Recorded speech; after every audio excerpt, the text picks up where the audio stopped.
Hello and welcome back to Midwest Charge. You join me in the great state of West Virginia. We are at the Welcome Center right now, the not quite the southernmost point, but for all intents and purposes, the southernmost point of West Virginia.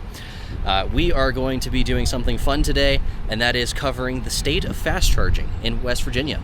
So in years past, fast charging, traveling in an EV through West Virginia has been historically very difficult. It's just, there's not a lot of high power charging, and what infrastructure there is sparse.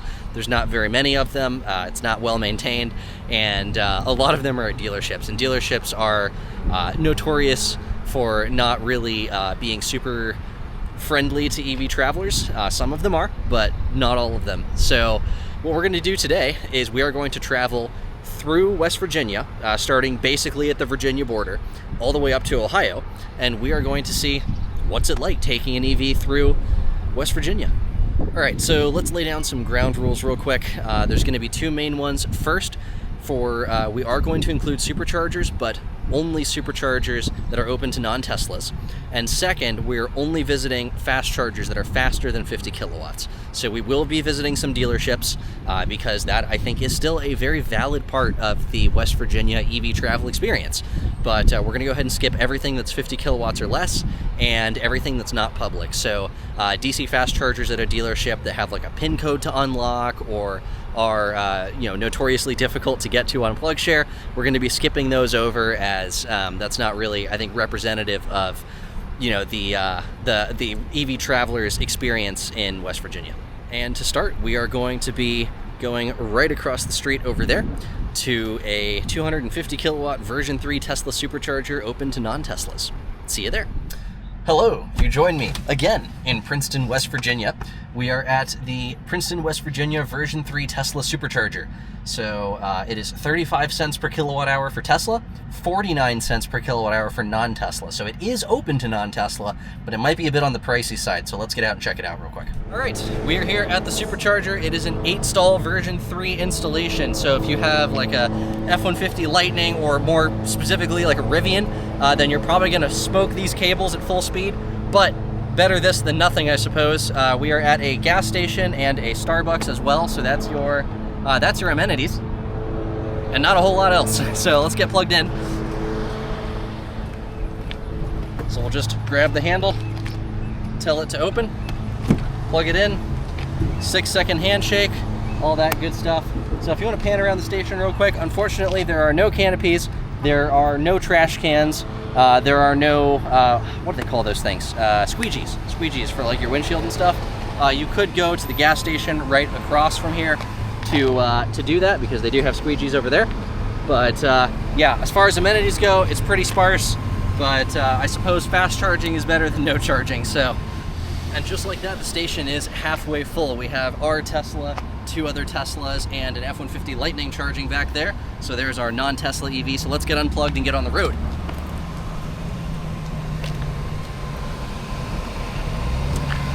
Next up, we are headed to the Princeton, West Virginia rest stop. It is a 4-stall 150 kilowatt charger. I'll tell you more when we get there. All right, we are 11 minutes from the next charger. I forgot to say that in the last clip, so here it is. Just 8.5 miles up the road is the public CCS and NACS rest stop with 150 kilowatt chargers. So we're gonna go check that out. All right, we have reached the Bluestone Travel Plaza, and wow, all right, so we've got 4 chargers here. We're gonna figure out how to get around to those. I think I'll just circle around twice. And there's a Rivian electric delivery van right there. So that's kind of cool. I'm guessing they're probably delivering it, but I don't know. Let's go ahead and figure out what's going on here. That looks like an Audi e-tron, but they seem to be getting themselves situated. So let's get ourselves plugged in. We'll check out this charging site, and then we will move on. It's bright outside. Welcome to a DC America site. This is a 4-stall Lincoln Electric charging station. So we've got 1, 2, 3, 4 stalls, and NACS or CCS for any of them. I believe you can actually do both at once, and it'll split power 75-75 for a total of 150 kilowatts. But these are really spaced out with the intention of 4 EVs charging here, but you could probably get 6 here in a pinch. So let's go ahead and get ourselves plugged in, check it out. 39 cents per kilowatt hour, CCS, NACS, We're gonna grab the NACS cable. It's kind of short, but that's okay. We will open this up, plug it right in, go over here. I absolutely love how a lot of these charge point operators in 2025 are moving toward the simpler model of just tap your credit card and then it starts charging. So right now it's showing estimated charge cost 39 cents per kilowatt hour. There's a little bit of clicking from the power cabinets, and in just a moment it should start. But there we go. We are validating the health of the charger. So we should get some decent power here. I think we're at like 47, 48% state of charge. So we should touch 300 amps or about 115, 110 kilowatts for just a second here, and then it'll start to taper. But that's not the charger. It's on the car because we're here at a higher state of charge. All right, so 4 stalls here, 150 kilowatts. Above each one of these, we have a light, which is super cool. So each spot is individually lit in addition to just the site-wide lighting in this rest stop here.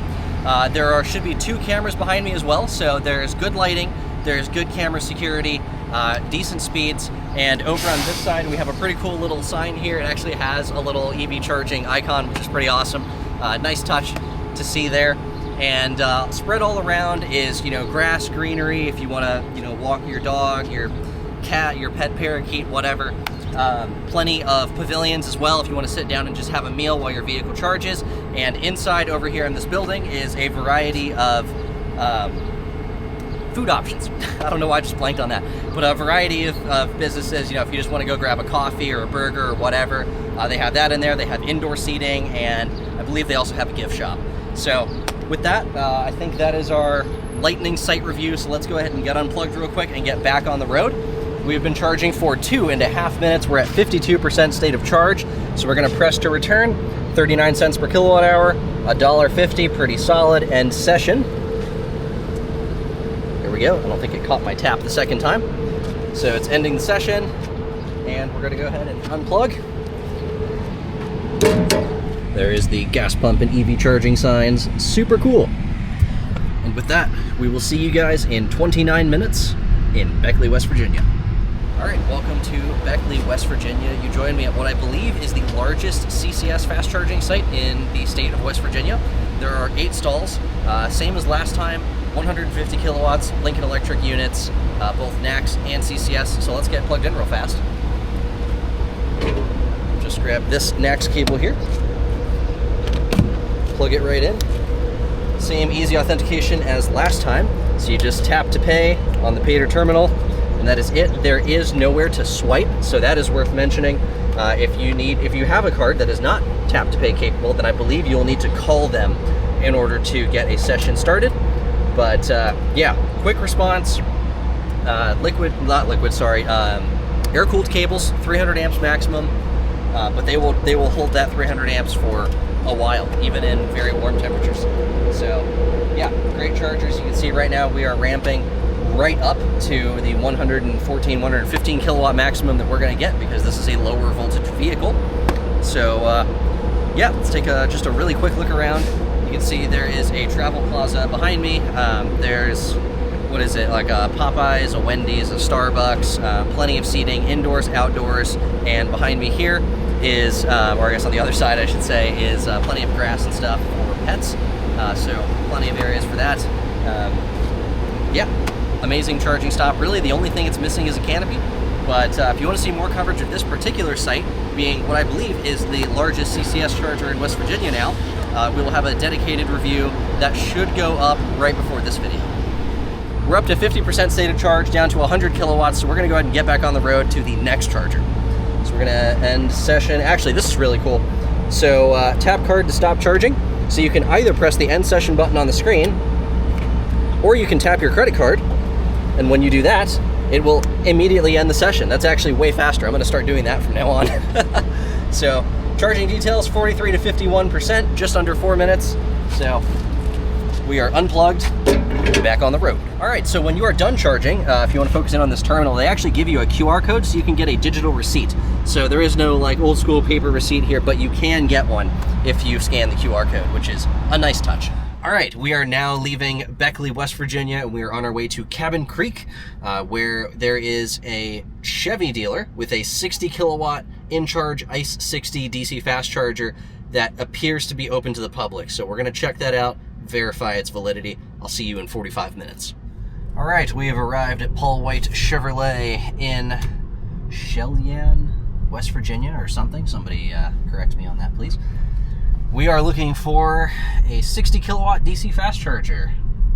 And, oh, there it is. And it looks like somebody is either beginning a charge or ending a charge. So let's go see what this situation is.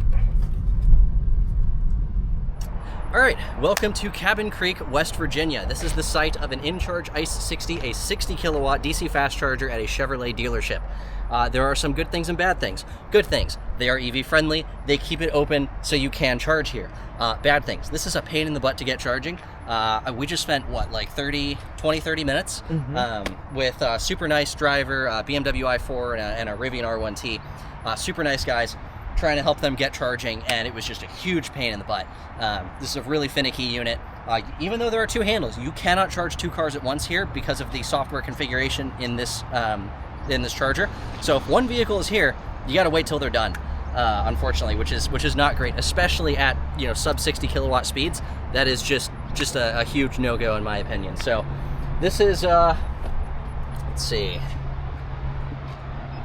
Do they have the price here? I don't think they do. No, that's unfortunate. Okay, so I don't know the exact price, but the BMW driver did say it was quite expensive, which I believe, because unfortunately, most dealership chargers are very expensive because they're the only option around. So, yeah, this charger, it is technically available. I would not recommend it. Yeah, there was a BMW here, then a Rivian was here. We were also here, so there were three of us trying to use a charger that really can only handle one vehicle at a time. Luckily, both of them were in pretty good shape. The BMW got charged up enough to go to another charge point that's faster, and the Rivian was able to divert to a supercharger, which will get at much quicker speeds. So overall, great story here. But yeah, this is not a charger I would rely on, but in case of emergency, at least it's there. Now we are headed to Marmet, West Virginia, to the site of a V3 Supercharger, 8 stalls, open to non-Tesla. So I will see you in about 10 minutes. Welcome to Marmet, West Virginia. We are at the 8-stall version 3 Supercharger, open to non-Teslas. Much like the first Supercharger we visited, this site is also 49 cents per kilowatt hour for non-Teslas and 35 cents for Teslas. So let's get out, get plugged in, take a quick look around, and then get back on the road. So being in the middle of West Virginia, it's pretty busy right now. We have Model Y on one side, another Model Y, I think, what is it, like 2 more Model Ys or something, a Model S, a Rivian. So pretty busy here. We've got, was it like 6 stalls out of 8 that are filled? But go ahead and grab this handle here. Pretty short V3 cables. It's very warm out, so these are gonna get smoked. But again, some fast power is better than no fast power. So boom, 6-second handshake, just like that. 35 cents per kilowatt hour for Teslas, 49 cents per kilowatt hour for non-Tesla. Only 8 stalls, but 8 stalls is certainly better than the one that we just visited. In terms of amenities, there is a Kroger across the street. There is a gas station, of course, and a Dunkin' Donuts. Looks like the Dunkin' Donuts is probably the only other place where you can get some food. So, yeah. Any thoughts, Patrick? It's a pretty nice place. Yeah. For short break. Yeah, not a whole lot of amenities, but the views are beautiful, just like the mountains in the background and everything. And the camera will not do it justice, but it's a great place to be. All right, that was a quick stop here in Marmet, West Virginia. Next up is Charleston, West Virginia at the Joe Holland Hyundai with 2 ChargePoint CPE 250s. Welcome to Charleston, West Virginia and Joe Holland Hyundai. What used to be the only DC fast charger in the entire state of West Virginia. They have since raised their, they were always expensive, but they have really raised their prices a lot. But they have 2 CPE 250s here. Those are ChargePoint's 62 kilowatt chargers. So if you look right ahead of us, you'll see there's a Kia EV9 charging on one of them. And we're gonna go ahead and plug into the second charger, or at least check out the second charger, and we'll go from there. All right, welcome to the last fast charger on our trip. at this point, we are going to switch from Interstate 64 to US 35 to head up into, middle, lower Ohio, the Dayton, Cincinnati, lower Columbus area. So this is the last public DC fast charger before you cross state lines into Ohio. It is at Joe Holland Hyundai, and this is the CPE 250, 62.5 kilowatts. And if we click on price, there we go. 75 cents per kilowatt hour, which is insane. That's wild, especially for 62 kilowatts maximum. So yeah, I would say I don't know why they're doing this, but I know exactly why they're doing this. This is one of the only public fast chargers that you can go to in the Charleston area. Unless you have access to the Tesla Supercharger network, in which case you can go down to Marmet, West Virginia, where we just were. This is kind of it. There's not a whole lot else around here. So they have two of these 62 kilowatt chargers. We already showed you the first one with the EV9 charging. So let's go ahead and get plugged in, and then we'll talk a little more about it. We tried to start this with a phone, because if you have the ChargePoint app, you can typically start chargers. This charger will not start with a phone, only with an RFID card. So if you have a ChargePoint RFID, you can charge here. I don't, but I do have an EVgo card. So let's see if the roaming partnership works.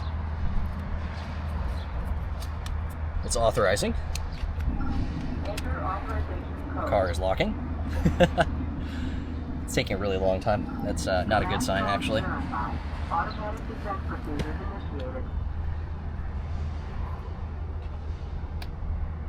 All right, plug in, perfect. So this is tap only. It will, to my knowledge, not accept a tap to pay credit card.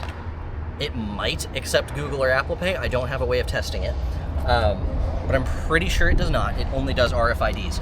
So if you have a ChargePoint or an EVgo RFID card, maybe a flow charging RFID card, this will work. So that's not great, especially being, like I said, the last charger between West Virginia and Ohio. So let's go ahead and get plugged in before it times out. I've got my Electron CCS adapter here. It is falling to pieces. As you can see, this pin is exposed. This is really not good. I need to get a new adapter. This just happened while I was pulling it out. And we actually have to charge here now, because we're at 36%. And when I say we have to charge, we could turn around, go back to the supercharger. I could have done things differently, decided to charge for another 3 minutes or whatever, but this car has, a good amount of range. We're not too worried about it. So we're going to charge here for about 8 or 9% battery, and then we're going to move on to back to Ohio, basically. But this is where we'll end up concluding the video. So the handshake has just completed. It made a fun little chime there. We're at 36% state of charge, and both power modules are working. So these ChargePoint units, the CPE 250 is the model name. They are 62 kilowatt capable chargers. They have two power modules inside, each one capable of 30 kilowatts.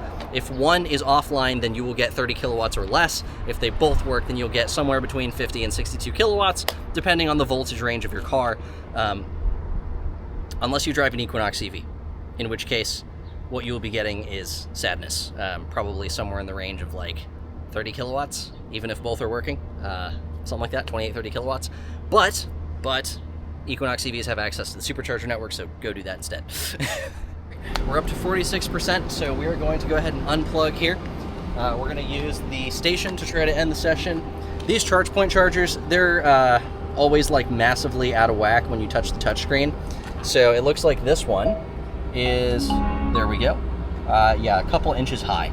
So we've added just over 9 kilowatt hours. I'm going to hit the, like, I don't know, something like that.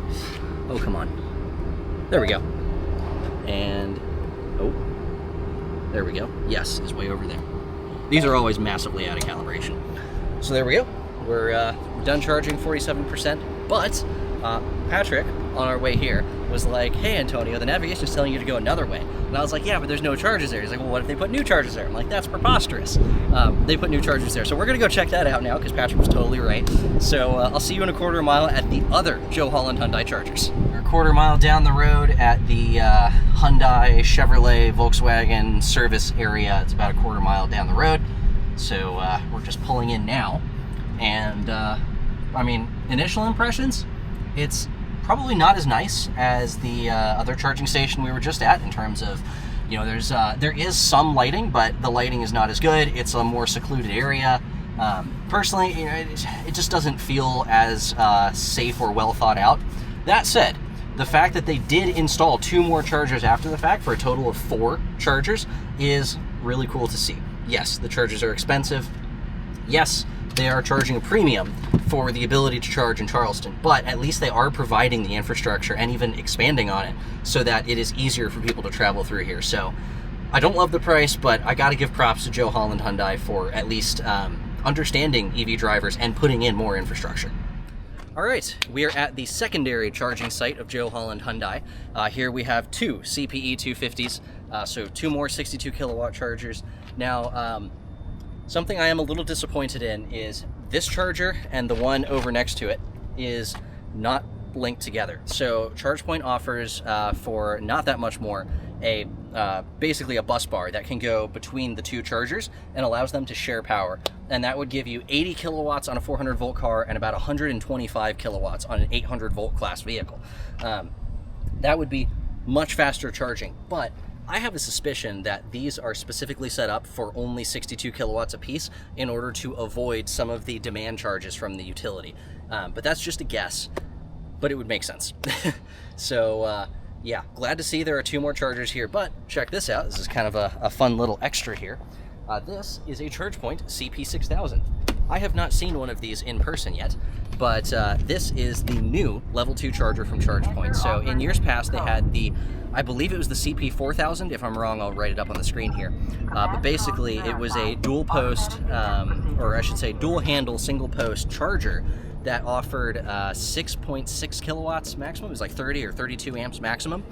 These, you can do the full fat 80 amps each. So this is a 19.2 kilowatt ChargePoint charger, which is awesome. Among the other upgrades they did, it has a larger, more reliable screen. It has an easier to see tap to pay system, or RFID card reader, I should say. It's actually backlit, so you can see it at night, unlike the old one. And on the sides, we have status LEDs. So when you're pulling up to the station, you can actually see, is it green, is it open, or is it, I think it's blue for charging. So that's really cool to see. Good cable management, not the best, but certainly, I would say, above average. All right, with that, we are going to go ahead and conclude the video. So I hope you enjoyed traveling through West Virginia with us, south to north. This, of course, if you just watch it backwards, you might have trouble understanding us, but you'll get to see what it looks like in the other way, north to south. But yeah, I would say, personally, overall, I felt like the infrastructure has improved, but not far enough, I think. What do you think, Patrick? Yeah, so far my favorite one was the first stop we did, the rest stop. That was pretty much safer than the other. All this dealership charger we've been at, they don't seem like safe charger to use during night. And to get to some of them, it's kind of sketchy though. Yeah, that I would totally agree with that. The rest stop chargers we visited, the 4-stall, the 8-stall, some of the superchargers were definitely, they definitely felt safer than others. I would say the Joe Holland Hyundai showroom chargers are a bit of an exception, in my opinion, because they are well lit. They're both right under bright lights. They have security cameras on them, and that's good. But yeah, overall, dealership charging sucks. That's the conclusion. Yeah. Well, thank you for joining us on this video. I hope you enjoyed this adventure, and we'll see you next time on Midwest Charge. Bye. Bye.